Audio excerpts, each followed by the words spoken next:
তিনটা যে নবী কাজ করবেন, একটা হলো তেলাওয়াত করে শোনাবেন। তেলাওয়াতের গুরুত্ব, তেলাওয়াত করাও ফরজ। এই জন্য যে কোরআনকে হুবহু ঠিক রাখার জন্য আপনাকে ওই আলফাজ রাখার জন্য ওইটাই পড়তে হবে, কোনো পরিবর্তন করা যাবে না।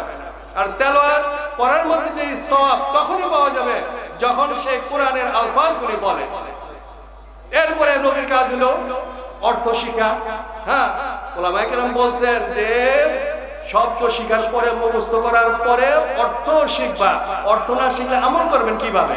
আপনি নিজে সরাসরি, আজকাল তো বাংলা বহু কিতাবাদি বের হয়েছে, কোরআনের, হাদিসের, এগুলো দেখে দেখে আপনারা শিখে নেবেন, যাতে আপনার জন্য আমল করা ফরজ।